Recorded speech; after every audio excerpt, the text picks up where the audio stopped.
तो कैसे हो मेरे दोस्त। तो राधे राधे आप सबको। रिसेंटली हमने एक न्यूज़ देखी थी कि आरबीआई जो है वो $10 बिलियन के करेंसी स्वैप करेगा, आईएनआर और यूएसडी के अंदर स्वैप करेगा over a period of 3 years. तो ये बेसिकली क्यों हो रहा है? बिकॉज हम जानते हैं कि अब जो रुपये की वैल्यू भी कम हो रही है और रिसेंटली जो टाइट हो चुकी है हमारी लिक्विडिटी बहुत ज़्यादा, तो बेसिकली मार्केट में पैसा इन्फ्यूज़ करने के लिए बहुत कुछ कर रहा है। ओएमओ कर लिया उसने, ठीक है, ओपन मार्केट ऑपरेशन कर लिया, बॉन्ड्स को उसने परचेज कर लिया और उसके बदले में पैसे दे दिए, सीआरआर कम कर दिया, देन रेपो रेट भी कम कर दिया, सारी चीज़ें करी, लेकिन स्टिल जो लिक्विडिटी है बहुत ज़्यादा टाइट है। So in order to better that अब वो ये कर रहे हैं, करेंसी स्वैप कर रहे हैं। जितना मैं समझ पाया वो ये है कि बेसिकली बैंक्स जो होते हैं, बैंक्स के पास फॉरेक्स होता है, आरबीआई के पास भी फॉरेक्स होता है। तो आरबीआई कर रहा है वो उनसे डॉलर्स ले लेगा और डॉलर्स के बदले में उनको रुपये दे देगा। अब इससे क्या होगा, बैंक्स के पास ज़्यादा रुपये आ जाएगा, ज़्यादा रुपये आ जाएगा तो वो आगे लैंड कर पाएंगे। जब ज़्यादा लैंड कर पाएंगे तो इकोनॉमी ग्रो करेगी, जीडीपी ग्रो करेगी, right. And apart from that after a particular period वो वापस से करेंसी स्वैप कर लेगा।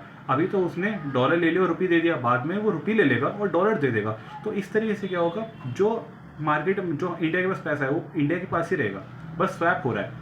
इससे क्या हो रहा है, बैंक के पास पैसा आ गया, बैंक ने आगे लोगों को लोन दे दिया और लोग उससे ज़्यादा उनकी एक्सपेंडिचर एबिलिटी उनकी बढ़ गई है।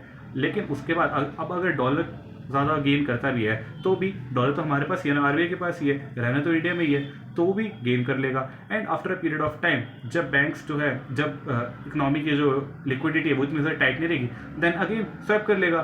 बैंक से बाहर डॉलर आ गए, आरबीआई के पास रुपीस आ गए। तो मुझे लगता है ये बहुत ही एक अच्छा सा एक मैकेनिज्म है जिसके थ्रू हम लिक्विडिटी को टैकल कर सकते हैं। बहुत ही नई चीज़ है। And even I am not sure if I have got it correctly, but if you have got it correctly then do let me know. अगर आपने कहीं और से भी सुना होगा प्लीज़ मुझे बताओ। आपस में इंसाइट शेयर करेंगे, आपकी भी नॉलेज बढ़ेगी, मेरी भी नॉलेज बढ़ेगी। तब तक के लिए राधे राधे।